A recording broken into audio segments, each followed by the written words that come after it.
Good morning, or good afternoon, good evening, wherever you are, and welcome to our panel on the Whole of Society Agenda, Global Cooperation for National Digital Transformation. My name is Laura Walker-McDonald, and I'm the Senior Director for Insights and Impact at the Digital Impact Alliance. We are a think, do, replicate tank for digital development cooperation. 2020 marks the beginning of a decade of action, which even before the COVID-19 pandemic would have required an acceleration of our progress toward the achievement of the SDGs. Now, the economic and social impacts of the pandemic mean that the task is even more daunting. Digital technologies have been a pivotal part of the response, and they can help us to build back stronger and differently. All countries are on a path toward digital transformation, digitizing systems and information, digitalizing the way that they work, and digitally transforming how they govern so that they can provide better services, improve standards in healthcare, education, and infrastructure, and ultimately support a better life for the people who live there. Governments are setting national digital agendas and participating in regional platforms and strategies. Our research conducted in partnership with Smart Africa, who we'll hear from on the panel today, shows that governments understand the potential power of whole of society approaches. Here, digital infrastructure across government departments is aligned to a national strategy, centrally funded and coordinated and combined with investments in digital literacy and capacity.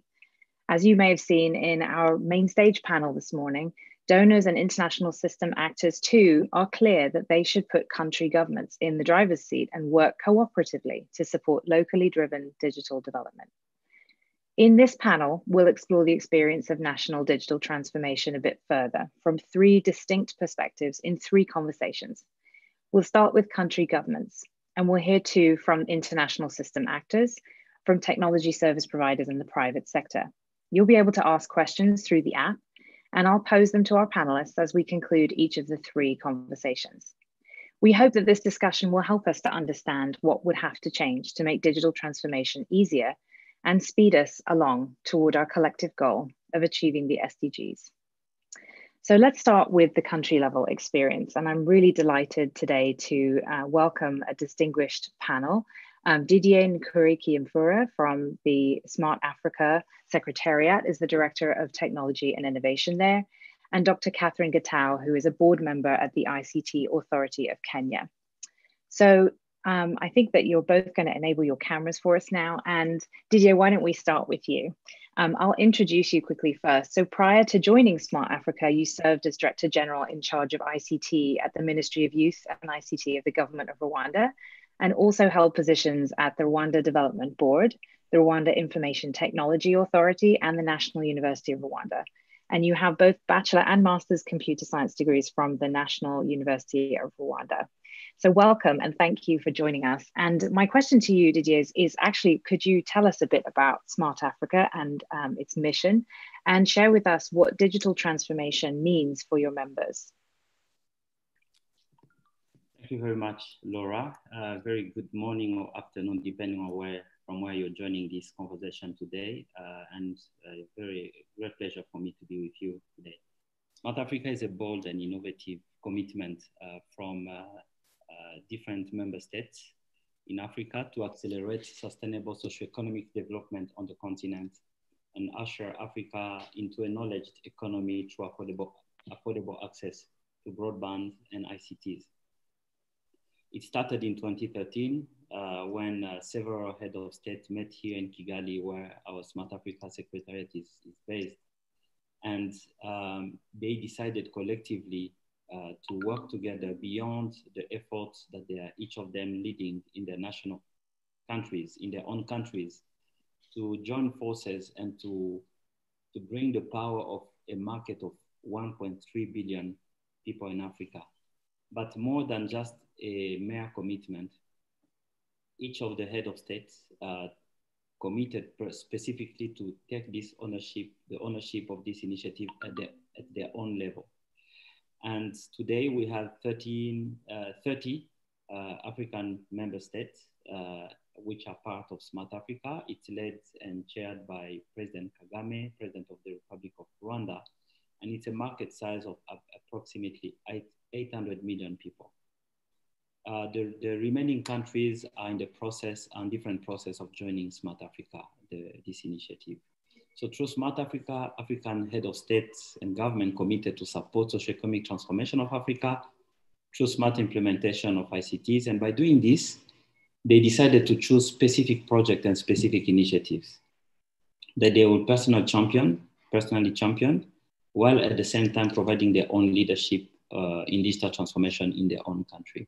For example, the Republic of Rwanda leads the Africa Smart Cities initiatives. The Republic of Benin is leading the interoperable digital cross-border digital ID initiatives, and the Republic of Kenya leads the digital economy initiative, just to give a few examples.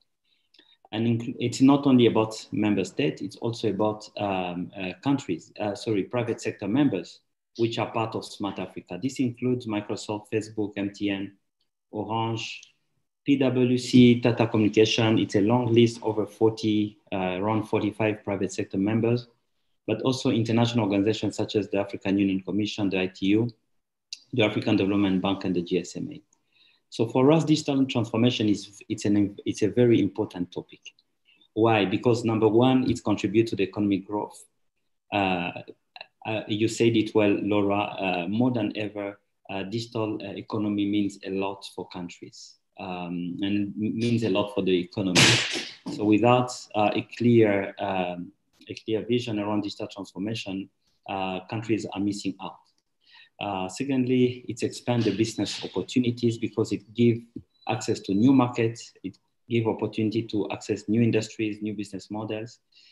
For example, with the rise of platforms that really are cross-border, that really go beyond a size or a territory. Job creation, because the new businesses, this type of new businesses create also jobs, both from traditional sectors, but also the new industry sectors. Fourth, it increased public service delivery, efficiency and effectiveness. And last but not least, I'm sure there's a much longer list, of course, of opportunities, but it also creates equal access opportunities to digital technologies, specifically in Africa, where we have a lot of people living in rural areas, and we have a lot of women who who not typically have access to these resources. Digital economy really gives them an opportunity to participate to this digital transformation that we are talking about. Just finish this by giving a very simple example, like mobile money.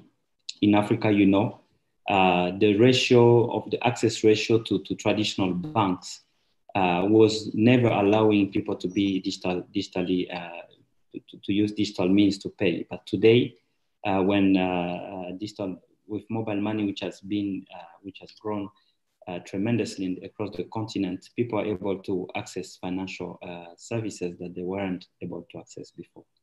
So I'll probably pause here because there's a longer list, but it was just to give the perspective of why it's important for Smart Africa. Thank you so much. Yes, the opportunity, I think, is clear, and also the collective action and political will that Smart Africa embodies. And just to mention that we have, of course, our forthcoming piece of research that we've jointly done coming out in the coming weeks, where we hear directly from governments about what's going on for them with digital transformation. But I'd like to turn now to Dr. Kate Gateau, who joins us from Kenya. So Dr. Getao is the Chief Executive Officer of the ICT Authority, which is a state corporation under the Ministry of ICT in Kenya. She's also held other senior appointments in government and served in the UN as a member of the group of governmental experts on security in the context of ICT. She holds a BSc in Combined Sciences from the University of Brighton, an MSc in Intelligent Knowledge-Based Systems from the University of Essex, and a PhD in Computing from Lancaster University. So lovely to be speaking to someone so familiar with my homeland. And welcome to the panel, and thank you so much for joining us. Dr. Getao, I wanted to ask you if you could tell us some more about the digital economy blueprint that Kenya is spearheading and leading as a Smart Africa member. Thank you, Laura, and thank you for your kind comments. And thank you, Didier, for giving us an overview of the Smart Africa initiative. Kenya has been a member of this initiative right from the beginning because it is very much aligned with our national goals and our beliefs. Africa is a continent that is rich in young people, rich in resources, and rich in innovation and resilience. And so we believe that if we work together, we will achieve the next big thing globally. So the Smart Africa initiative is a very important one, and Kenya was proud to be selected to lead the digital economy thrust. Now, what is this about? Firstly, I think it was a recognition that digital has transformed Kenya's economy. I think we were the first to have widespread use of mobile money.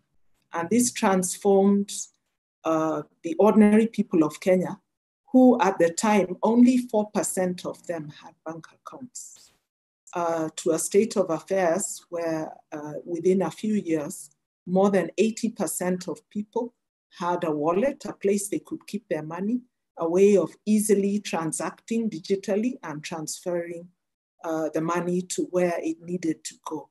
And this was right in line with our social imperatives. You know, Africans, we like to send money to our relatives in the rural areas, and before it was an unsafe and expensive exercise to transfer that money, and inconvenient as well. But now you could just do it with a few clicks. And the things I had struggled with for many years as an academic, digital inclusion, just disappeared in a very short span, because for once, there was a very socially relevant digital application that was relevant to most of our citizens. So the digital economy has the vision of a digitally empowered citizenry living in a digitally enabled society. COVID took us beyond mobile money. We were used to doing our financial transactions on the digital realm, but for most citizens, it didn't go far beyond there. Now with COVID, we learned that you can work through the same medium. We learned that you can learn through the same medium. And when other means are not possible, digital opened up a new world, e-commerce and many other things. And of course, we don't want to stop with just being facilitated by technology to do the things that we know and love. But we also wanted it to affect our economy because, of course, everybody is confessing that COVID has hit economies hard. So if digital can also restore and grow our economies, that will make it really useful to the majority of people in Kenya, in Africa, and across the world. So the mission was a nation where every citizen, enterprise, and organization has digital access and the capability to participate and thrive in the digital economy. And there I'll just lead into the 5 pillars. That is digital government. And we know that, we had choices before COVID where you could go somewhere and queue up and get a service. And for some time, those choices disappeared. And that hits people hard because government provides education. Government provides business licensing and services. Government dispenses justice. So if government cannot be accessed directly, that impacts each and every citizen. And therefore, when we have digital government, government can continue 24 hours a day, 7 days a week, 365 or 66 days a year. And no one, regardless of where they live, their age or their circumstances, is completely excluded from government because they can't get to government. The second pillar is digital business. As I said, business, of course, is a pillar of the economy. Business generates wealth. And, you know, we've seen restaurants, we've seen the tourism sector, we've seen the transport sector almost go up in a puff of smoke because of what is happening around the world. Now, which businesses are thriving and growing and still making money? And many of them are digital businesses. I think I was told Amazon can barely cope with demand. Netflix is causing me a lot of problems even in the house because I used to have my bandwidth to myself, but now I'm sharing it with streaming video, which sometimes can be very annoying, but I hope it will not interrupt this particular session. Those businesses have continued and they've continued to thrive. So for Africa, what are the relevant digital businesses that can transform our economies? They may not be the same as the ones I'm describing. They may be very different. They're businesses that will open up this continent and help us use our rich youth, our rich natural resources, and our resilience and innovativeness to transform. Infrastructure, of course, and cost-effective infrastructure that makes it possible for us to deliver these resources in a cost-effective way. Innovation-driven entrepreneurship. And this is really being done by the youth. You know, I'm amazed every day at the different types of systems that are being developed by our youth across the continent. And it's not just the young men, it's also the young women. It is physically challenged people. It's people living in rural areas because they're all experiencing different types of issues, and they are well placed to develop technology for once. You know, the traditional technologies require huge investment and many years of learning skills. But this is a technology that we can access quickly and empower our young people to make their innovations and make money from their innovation. And finally, digital skills and values. And this is, we wanted to go beyond just the issues of skills, because everybody knows that you do have to do some learning to find your way in this realm. However, the digital economy is a trust economy. You are transacting with people you've never seen and will never see.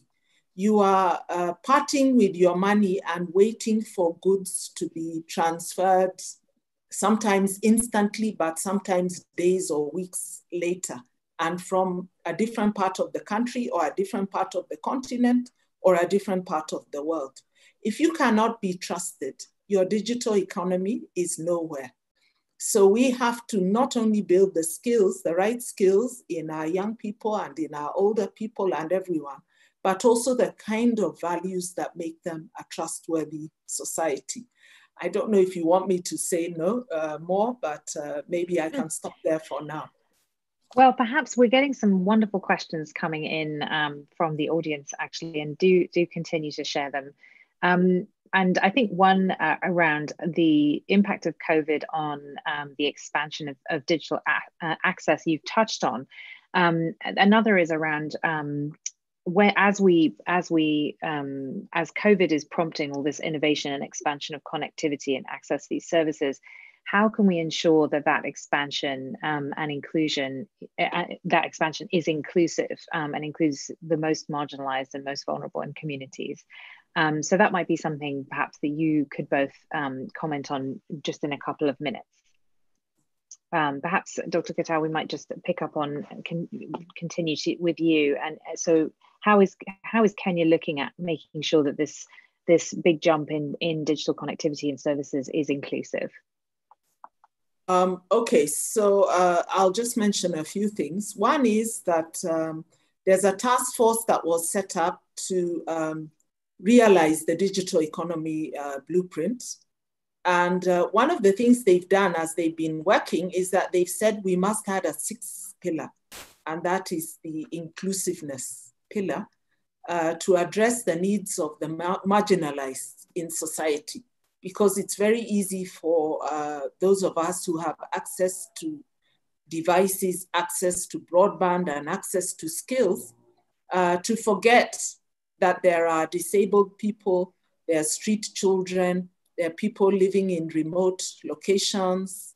There are some women who, where cultural practices don't really allow them to own a device or use one.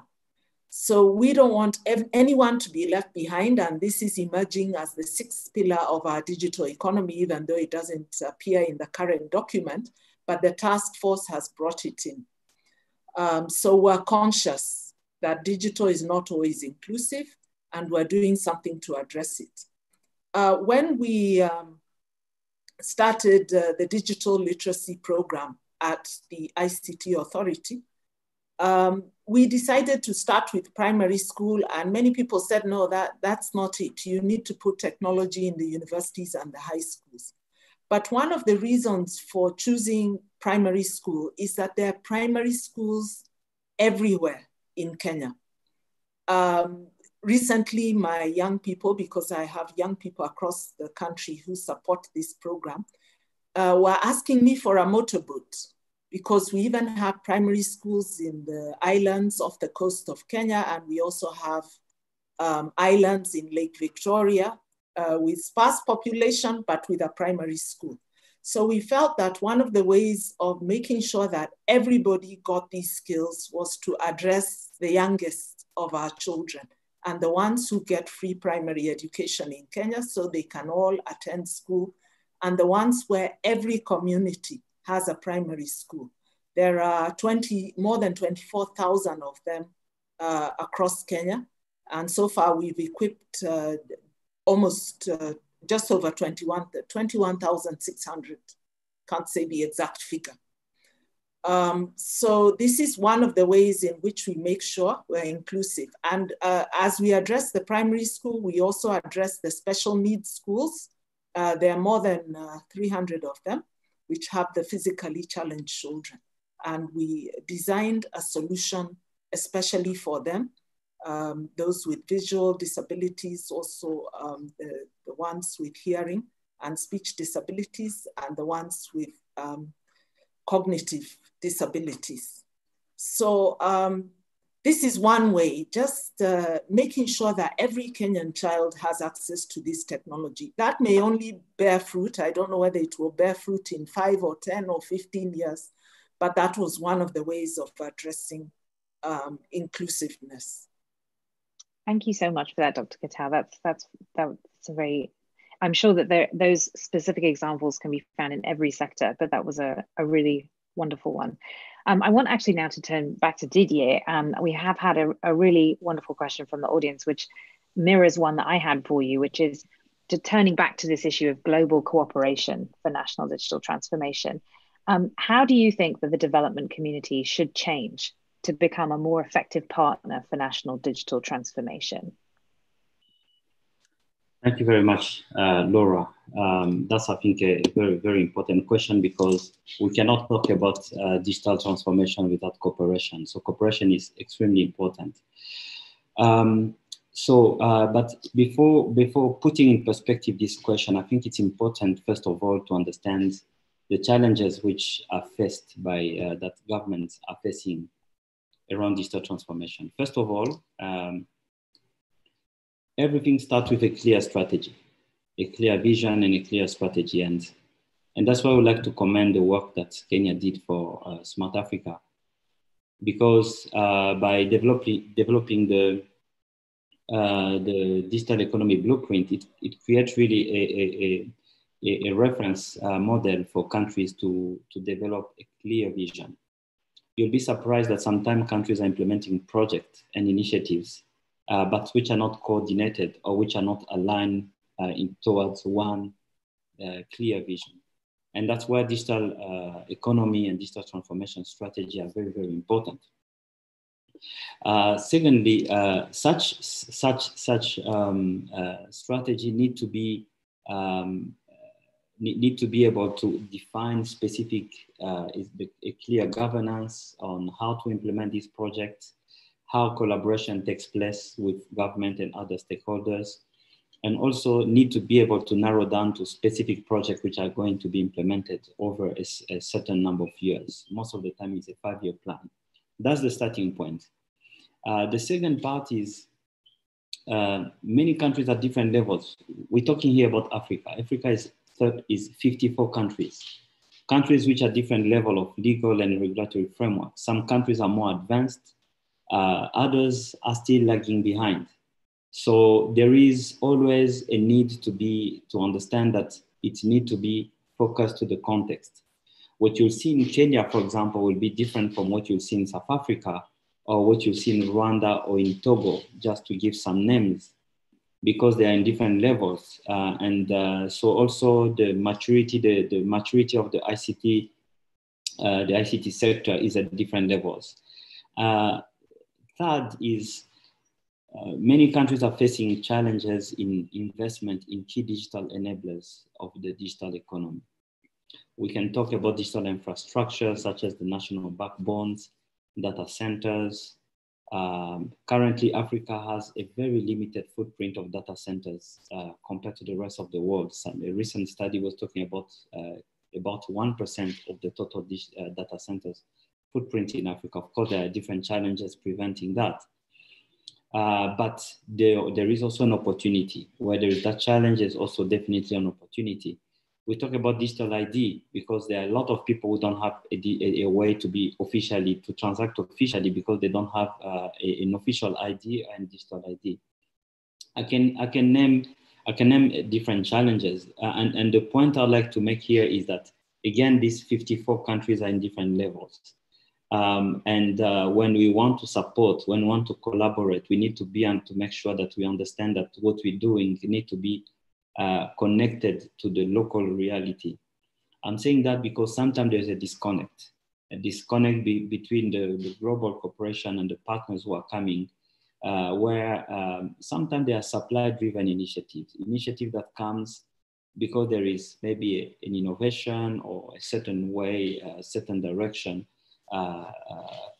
that's currently happening. You find partners coming, try to sometimes to impose, let me use that word, to impose a certain approach instead of considering some of the local challenges. So local context is very, very important to make sure that this collaboration is very efficient. We want more partnerships. Partnerships is very important. There was a time where Africa was, the focus with Africa was aid. And today we're no longer talking about aid. We're really talking about creating partnership, equal partnership that bring on one side countries, on the other side partners, cooperation partners who want to work with us to support. And because at the end, it will be a win-win. If Africa is able to move forward, to transform itself, it's not going just to benefit to the continent. It's a win-win for everyone. I'd like just to finish also that by just pointing, adding a few pointers, which I believe can also support this cooperation, this global cooperation to support digital transformation. There are a lot of practices, best practices, which are very, very important. And I believe that we learn from each other by sharing these practices. We need to be able also to continue to strengthen our communication on different initiatives, because sometimes we have duplication of effort when you look at what is being done. Sometimes initiatives are not simply aligned to the needs, so or they're coming to do the same thing that was already done. At the end of the day, I think we have what it takes. We just need to align correctly.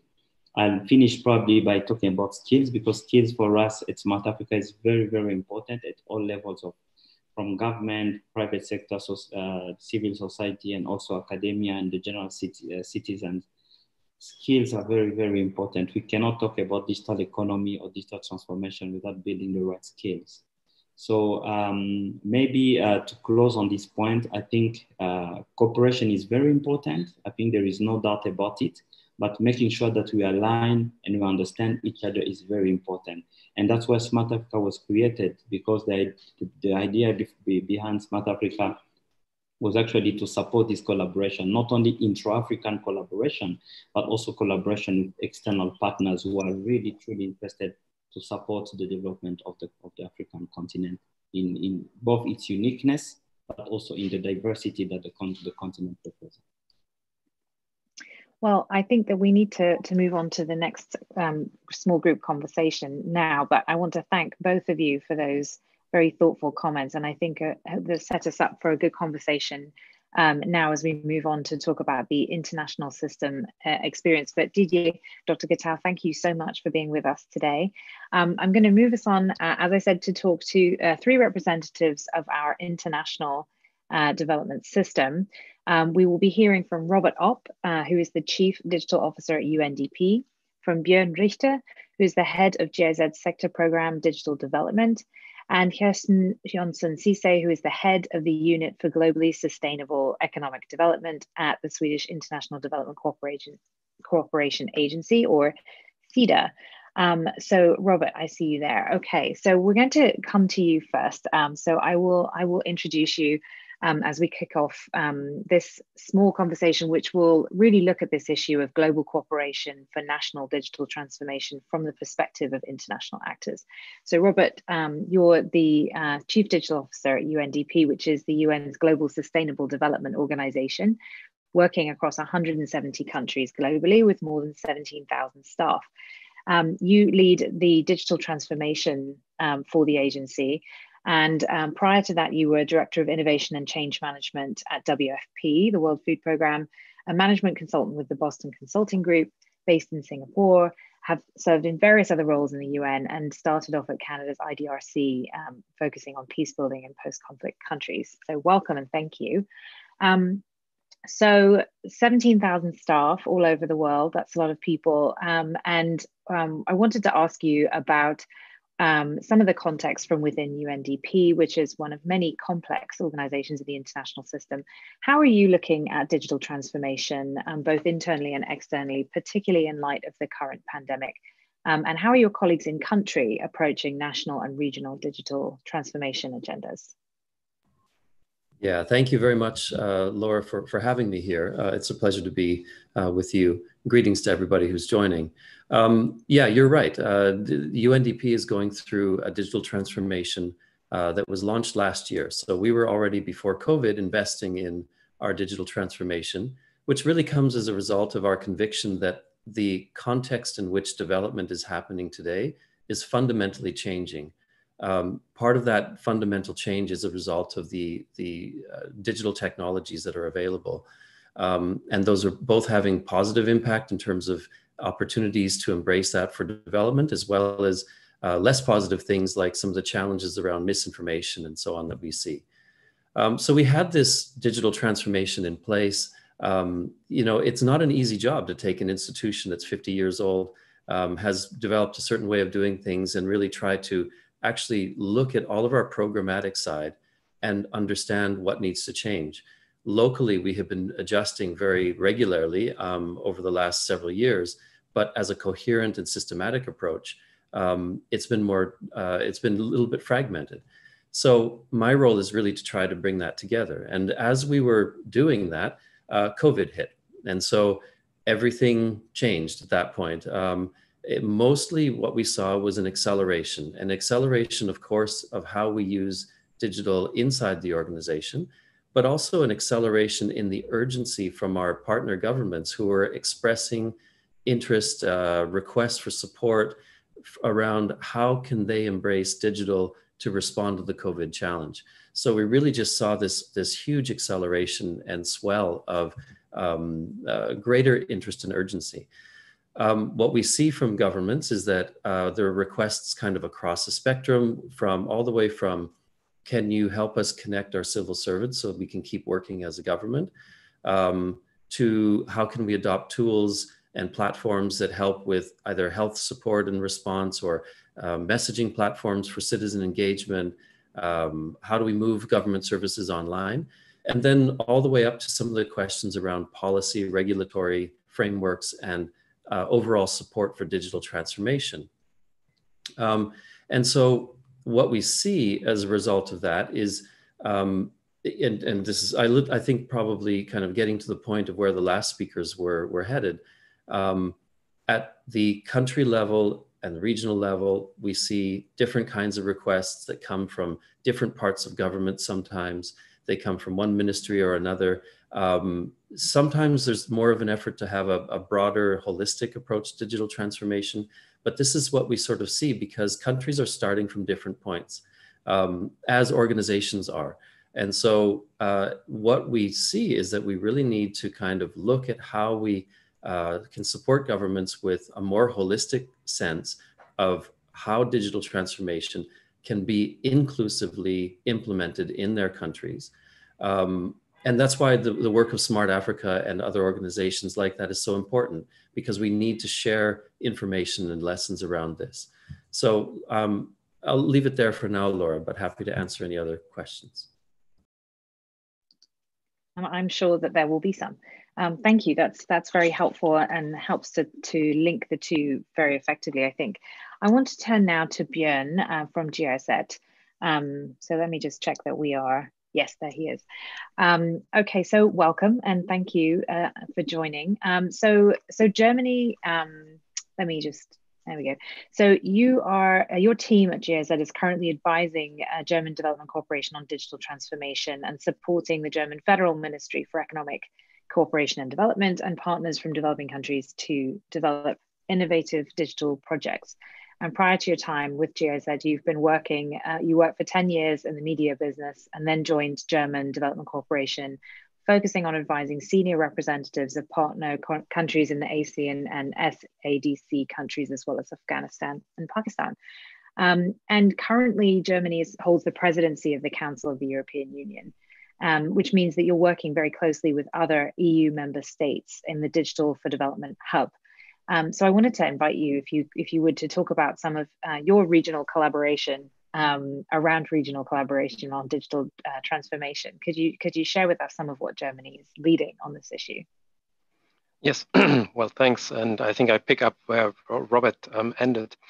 Well, GIZ has done a couple of experiences already. We have 500 projects that are implementing digital technologies, and we have, I think, some like 30, 40 projects with our partners on the transformative aspect of digital transformation, being it advising the digital ministers in 15 countries on the digital transformation, for example, EID or cyber, but also working with artificial intelligence, looking how local language solution could actually, we can benefit from artificial intelligence there or e-learning. What we realized there is that first of all, I think we're all here learners, and I think that was a big thing for German Development Corporation that used to do things like it was before, and I think they realized that this is very disruptive. It's very demanding. Even Germany itself have just finalized their AI strategy, and we are currently advising on AI strategies in partner countries. So we are realizing we can learn a lot from India, and we can actually encourage exchange. Second part is we really need to have an ecosystem approach. And I think that's something we realized, well, the Germans quite often very slow, but we realized looking and watching also others working with startups. In the end of the day, it's really the ecosystem approach that works together with the ministries, with the startups, with the tech companies and the civil society agencies in the particular partner countries. And I think that's something I think very interesting that we then brought now also to the center of the European Development Corporation, as Germany is heading the presidency of the EU Council, and we really sharing the values that the European Union is at the moment laying out for the digital transformation agenda to support a human-centric approach and to really work for digital sovereignty. And I think these are two big words. How we do this, I think what we realized is we are all starting, we are all learners in the area of digital for development, and particular partner countries and countries in the global north, as you call that maybe once, are now together in the digital area on the same eye level.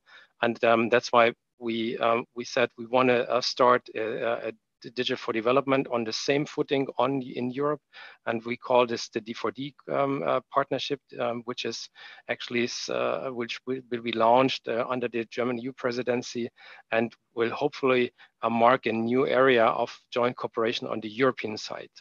And obviously, and I think the colleagues from Smart Africa are in the call. Obviously, that doesn't mean anything if we don't have a strong partner system working with us on eye level and also creating very clear demands. And I think we have seen this on scale and impactful already with the Smart Development Hack that we started under the German EU presidency together with the European Commission, Smart Africa, the ACP Secretariat, and other partners of the digital ecosystem. And that really provided 1,000 digital solutions that are now up for scaling. And yes, these are really high-tech solutions like a AI-based system to inform people in Rwanda, but there's also a telephone hotline in Madagascar. There's a digital health system up and running in Peru, and there's a global digital market for young people that we together with UNICEF rolling out. So in the end of the day, we believe that digital has proven already efficiently during the COVID crisis. We have seen incredible, great leapfrogging approaches, particularly when it comes to the area of health, because it's one of the most digitalized processes. What we have not seen yet is actually how we can all scale and learn out of that. And that's why we believe the D4D Hub is at least one approach to the digital ecosystem.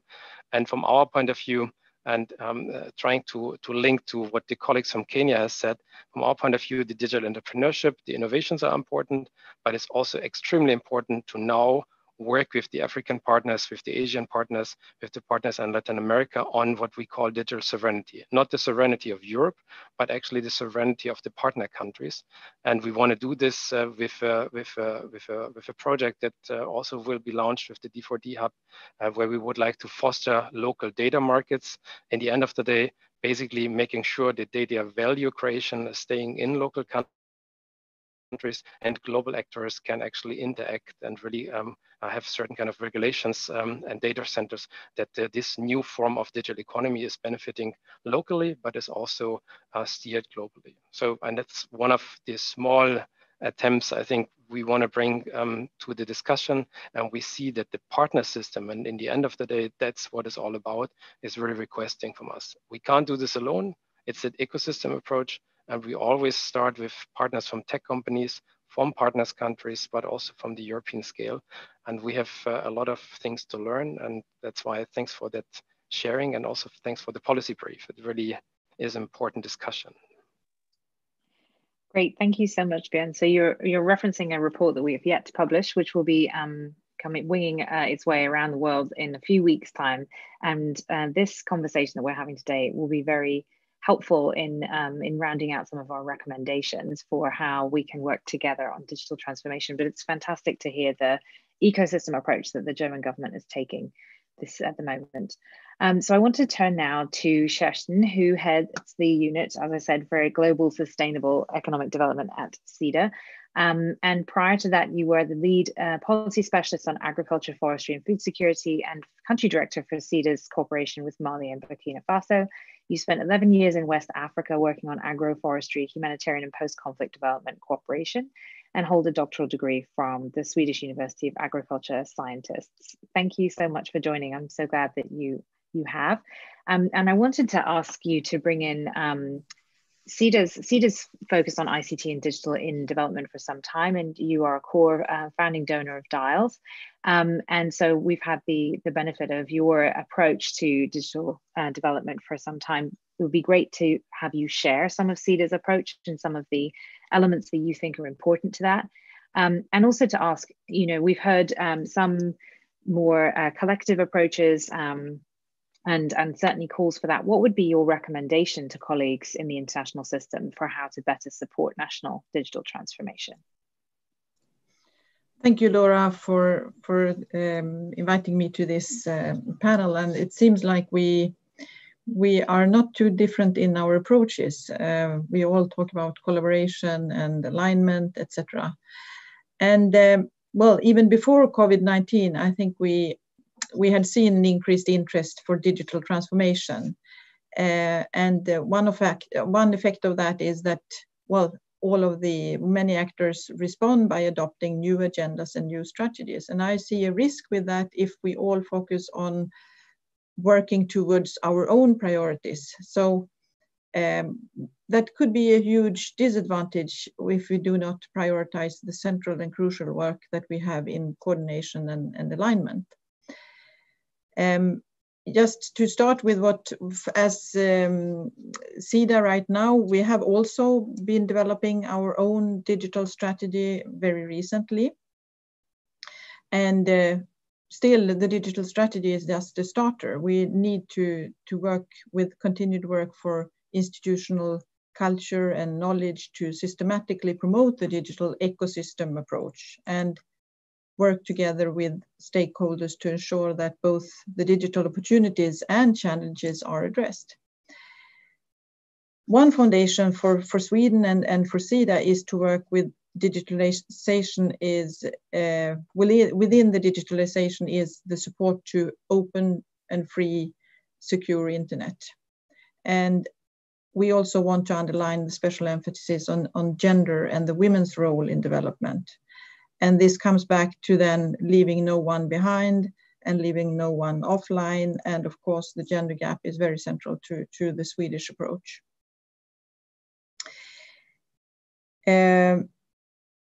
This is also maybe it has already been underlined by our colleagues from Rwanda and Kenya, but also others. But we believe in. We used to have, as you said rightly, SIDA has worked with ICT for development for quite some time, but that is not, well, it's really obvious that it's no longer a sector, but there is a need for a whole of society approach. And it was wonderful to hear about the governmental approach from Kenya.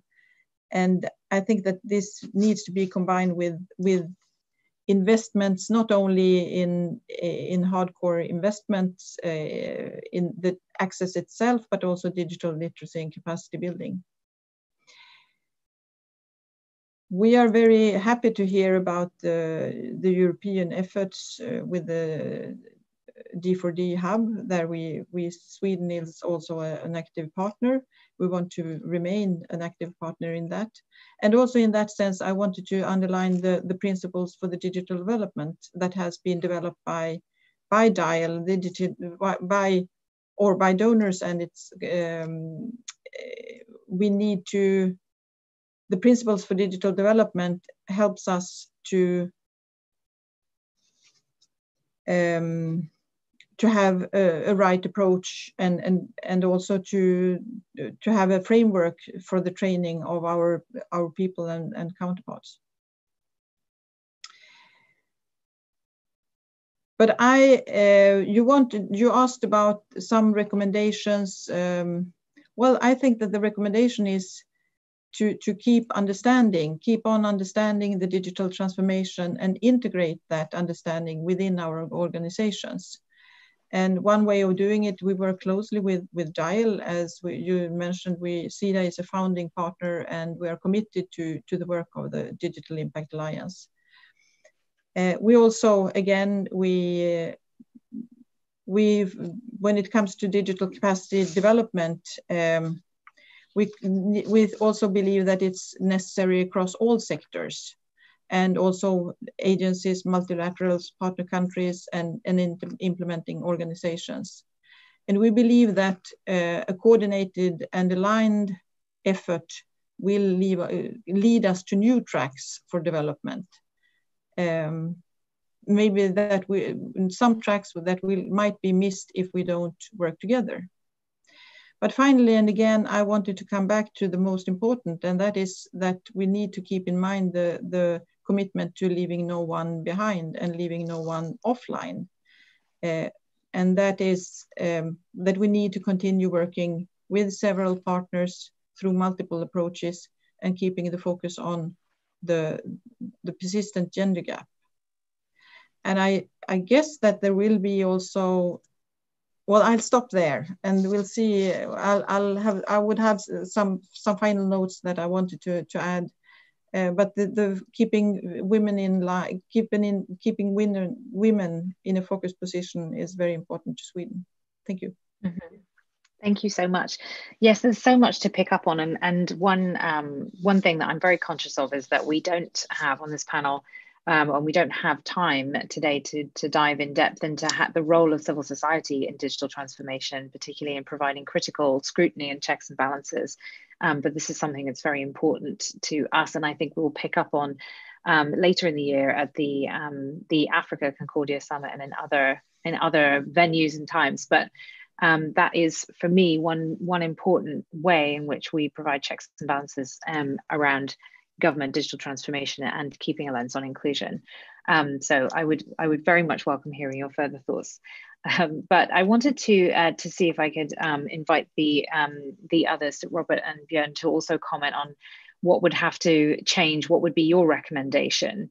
What is one thing that we must do differently? And perhaps you've each touched on it in order for us to cooperate better around national level digital transformation. I think we've heard a commitment to that notion, but actually the reality can be quite challenging for international system actors. What might shift things? What might be one thing we could change that would make that easier?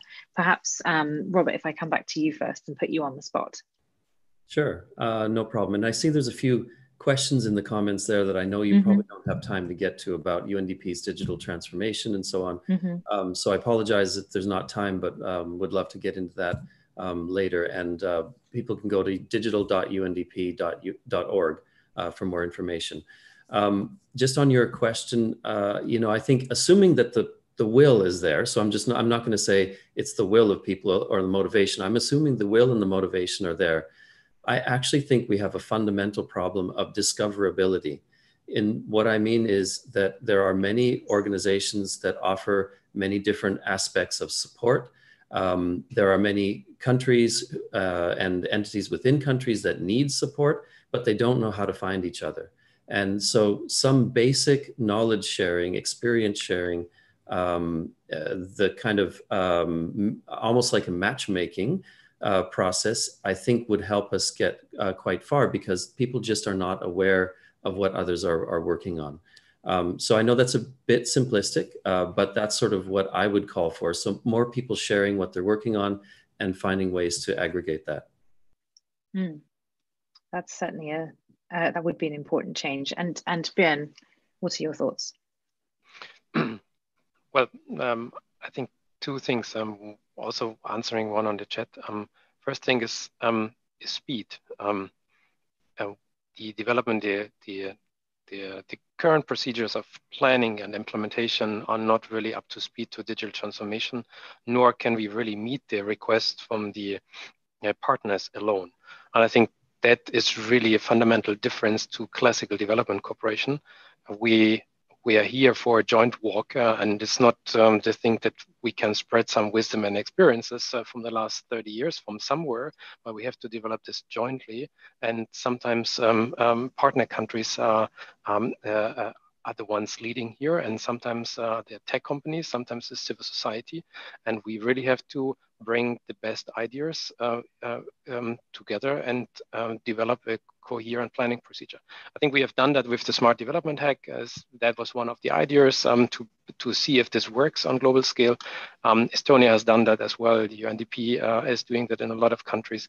So it's just one of the new tools. And I'm advocating to really try out new tools, because if we really plan 3 years ahead, the reality of the digital ecosystem, the approaches of the startups and the civil society are looking totally different from the assessment. So more bold decisions to really try a MVP, minimal viable product, to really try things out. If they don't work, nicely evaluate them, put them on the website, and be strong on failures.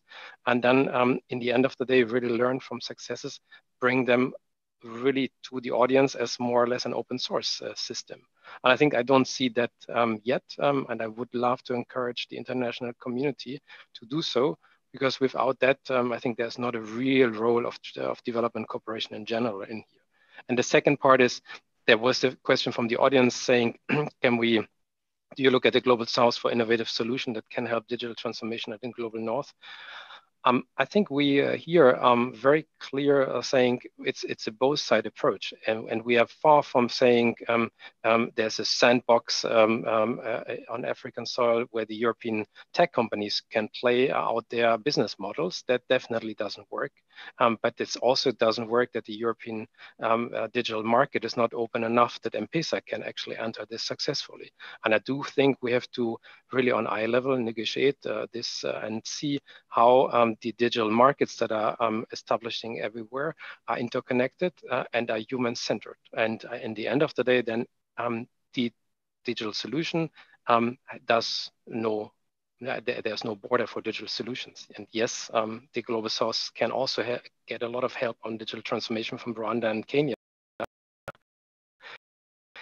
And at the ideas, in particular what Kerstin laid out, there's a lot of experiences, particularly from the gender digital divide, that I think the Global South, Global North can also lay out here and can actually, and everybody can benefit. But we are far from having that global cultural setting. We are in a learning world where everybody is on eye level, and that is extremely challenging. Mm. Thank you. And perhaps if I might turn the last word over to Kerstin and say, we'd love to hear your thoughts on keeping women in our lens as we think about these national and global issues, but also I might slightly reframe a question that we've had from the audience and ask, do you think it is possible for the international community to set coherent global digital development strategies? Well, maybe there is, but what I really wanted to get through with as a message was that I think that we have here heard so many interesting or good efforts, and we all want to collaborate. But at the end of the day,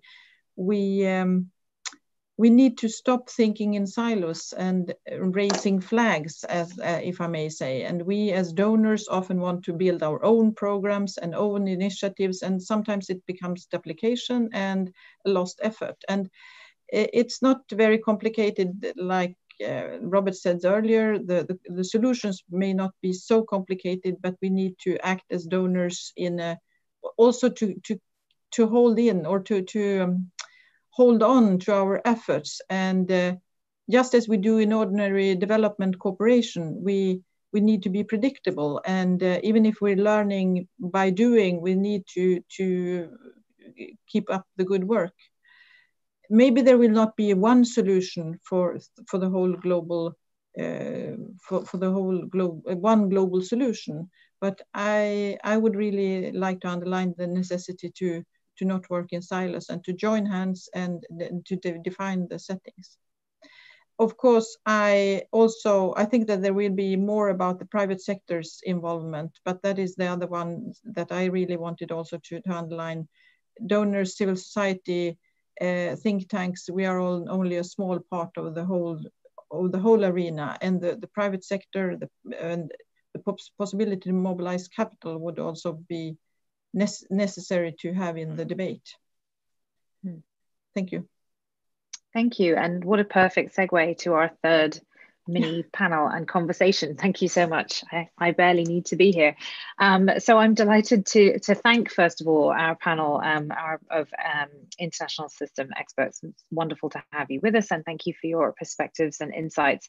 And I'm very glad to now introduce our final conversation for today, with representatives of the private sector, but also service providers who may not be private sector entities. So specifically, I would love to welcome Erik Arnold, who's the Global CTO for Tech for Social Good at Microsoft, and Claudia Juech, who is the CEO of the Cloudera Foundation. Very glad to have you both with us.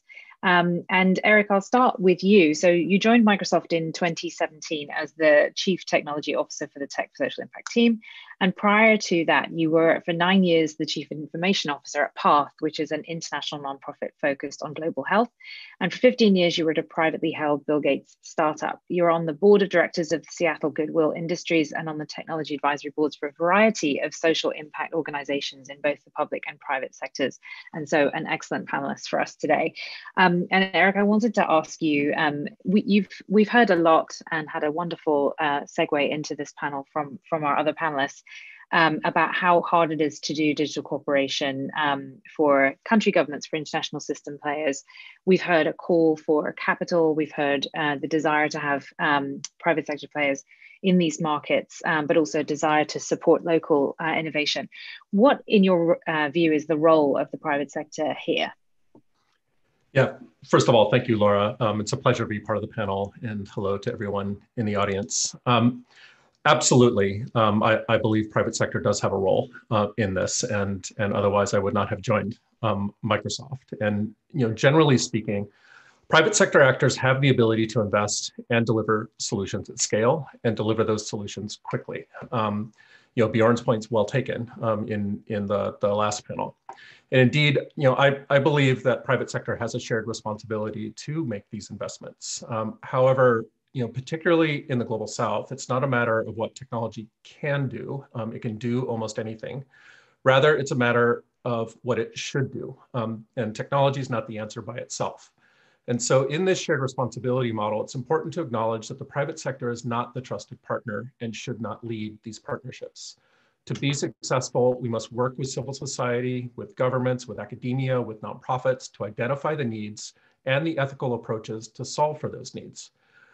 Ethical approaches that can help address not just the technology challenges, but all the capacity building for successful digital technology adoption, policy to protect private citizens, and the necessary security to keep all of the data safe. So for us and for Microsoft, that means we engage in different ways. We invest in infrastructure and hyperscale data centers on the African continent. We invest in partnerships and coalitions seeking to define policies and practices at the local, national, regional, and multinational levels. We invest in skills with a global digital skilling initiative aiming to train 25 million individuals to participate in digital economies globally. We invest in jobs with development centers in Nairobi and Lagos. And we invest in specific digital architecture solutions and models that address areas of most need. And we invest in data insights, open data initiatives, and aggregation of data for research purposes. But most importantly, I think we do this with an eye towards standards and interoperability across different platforms. We publish all of our solutions to open source. And so I think it's critically important for private sector actors that are engaging in this in meaningful ways to do this in partnership with either emerging or established coalitions of organizations that are helping to identify the needs and the ethical approaches to make the interventions. And so for those investments to be successful, we aren't the ones who know the areas of biggest need and the approaches that will work at the national and regional level. And for that, we need to engage in that healthy ecosystem of cross-sector partners focused on national approaches.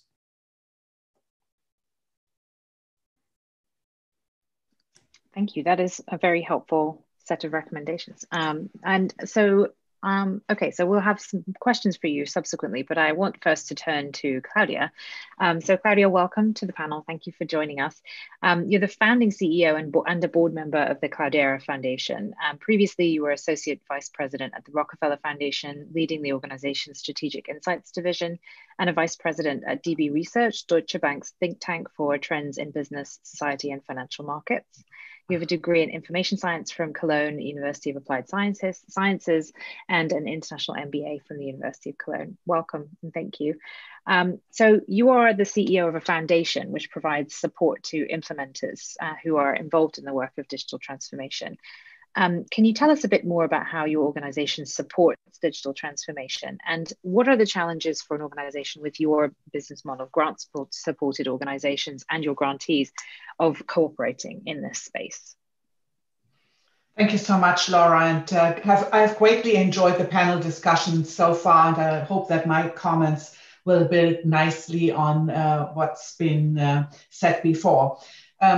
As you said, Laura, I'm representing an organization, the Cloudera Foundation, which focuses uniquely on enabling nonprofits to use data technology and data to make progress on critical societal challenges. And I'm saying this because I'm really looking at digital transformation very much from a data tech and data technology and data analytics perspective. And what does that mean in country and for the implementing organizations? We provide technical assistance and financial support to implementation organizations, among others. So we are sector agnostic and work across the globe. One thing that I wanted to just make sure everybody in the audience knows what we are talking about. When we talk about implementation organizations, we are talking about organizations such as CARE or Save the Children, or we are working with an organization called Terre des Hommes, which is a child relief organization in Switzerland.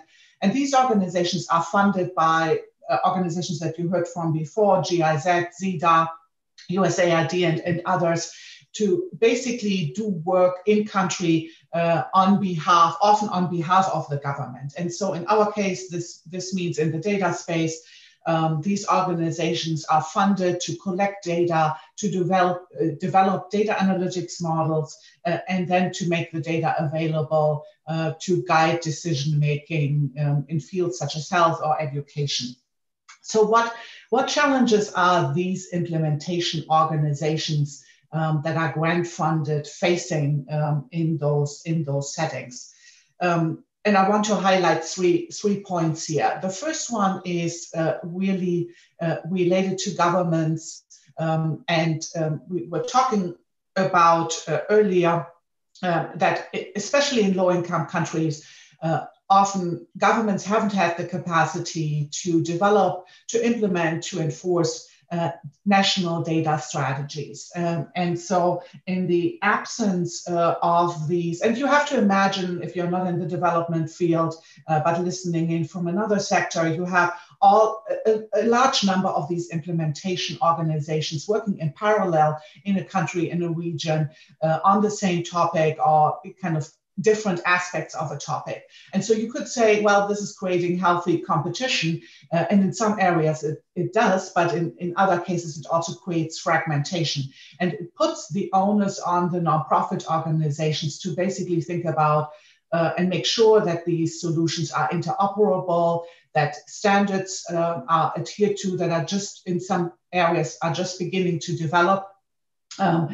And just also taking a forward look, I mean, some of the challenges that we face in the global north with the digitalization of our systems has to do that we are locked into fragmented different kind of pieces of systems. And I think we would like to avoid that in other countries if we can. And also kind of looking really across. I mean, there are organizations working with the Ministry on Health on a health solution, but kind of how are these kind of solutions speaking to each other across different ministries and across different levels of ministries. So all of this illustrates the importance of having a national framework that can guide those different developments. The second aspect that I want to highlight moves from government to kind of the level internal to the organization. So nonprofits, I mean, a lot has been said about the ability of nonprofits to access data capacity. I mean, often this means we have spoken with about 350 nonprofits over the last 3 years, and a lot of them have a sole data scientist. But if you are in the data space, you know data and data analytics is a team sport. And so that is clearly one of the challenges. But the bigger challenge, or equally big challenge, I should probably say, is it's not only about kind of the doing, but it's also governing that work. So you need to have a data policy in place and kind of principles to handle data ethically, responsibly. And funders often don't fund that infrastructure. And when I say infrastructure in this context, I don't mean the technological infrastructure, but I really mean the management and governing infrastructure of data And that is something that I think a lot of nonprofits really, really struggle with and having a hard time. And where sometimes funders see that as a matter of course that nonprofits are already in a position and can do this. And we are seeing that even some of the biggest ones are really struggling with that, as do corporates still. I mean, GDPR is not an easy regulatory body to implement. The third one is really looking at the people. I mean, we talked about inclusivity in earlier panels, but how do we really make this work for the people and with the people? We are part of a challenge, or kind of a co-founder of a challenge organized by Nesta, the British Innovation Foundation, and that focuses on collective intelligence. And they are doing pilots to basically combine data that is gathered through sensors or through telecom with the wisdom of people. And I think it's interesting for me, it's been interesting for me through that challenge to see how challenging it is, again, to really make sure that you involve the users and those whose data we are talking about in these processes, and thinking about how can we improve analytics, for example, together with the people that are ultimately at the heart of that data. And I think I'll stop there. Thank you both for providing really an excellent roundup, I think, of the whole panel, but from a different perspective. I wanted to ask, is there, I mean, other than the things that you've already outlined, are there things that the international system can do differently that would, like, if there were one thing that you could highlight that would make the biggest difference that we could all strive for in the next couple of years as we are building back stronger post-COVID and building back differently post-COVID? What are the opportunities to really shift the system and do things very differently? Perhaps, Erik, if we can start with you. Yeah, great. Thank you. Great question. So for private sector organizations to engage effectively and maybe speaking specifically for Microsoft, it's most helpful for us to be working in partnership where we can snap into established frameworks or help promote standards. Again, we're not the ones that are going to be coming in that will be expert in those. And so where are those coalitions, and how are those coalitions thinking about engaging effectively with the private sector?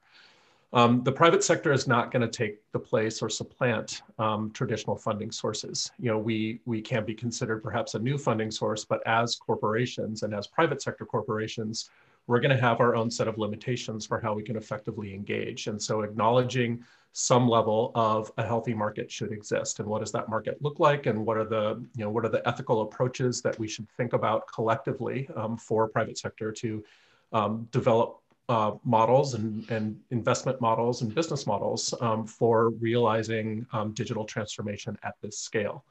And so that is going to take conversation. It's going to take behavior change on the private sector part. We're sort of wired to move relatively quickly compared to how some of these processes and decisions and implementations get made in reality in the field. And so we need to change our perceptions and our expectations for how some of this will be realized.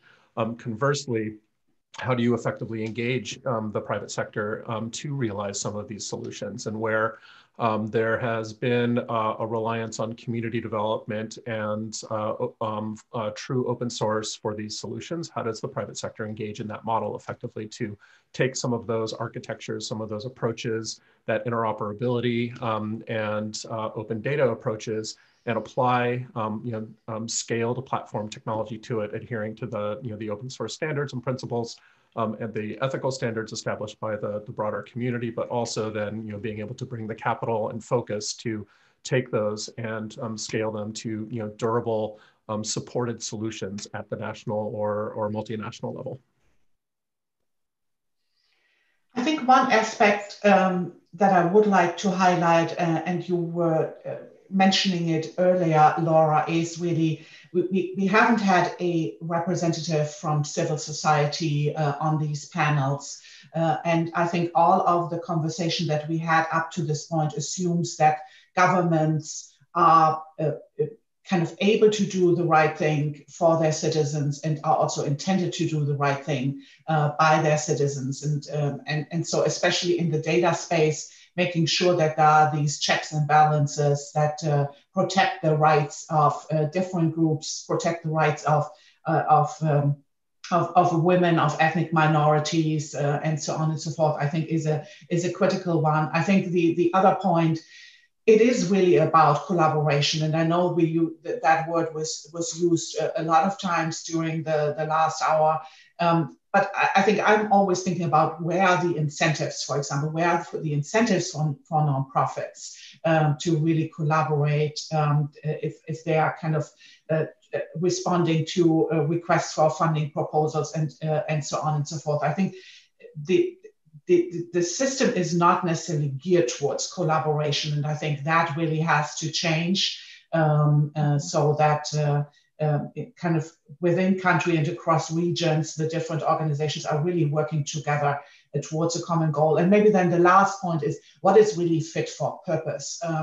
I think really defining the problem and really thinking about, so what are these solutions answering to? What are the needs? And I think not only coming with our global north perspective, but I think it really requires listening to who's there and who's on the ground and who needs to use this and is taking this forward. Thank you. Such rich perspectives and so many things I wish we had time to dig into. We are still getting questions from the audience, but we don't have time for them. It's my task to thank the panel, the whole panel, and also Claudia and Erik for your insights and your time today. And it's also to try to sum up. So I will give that a go.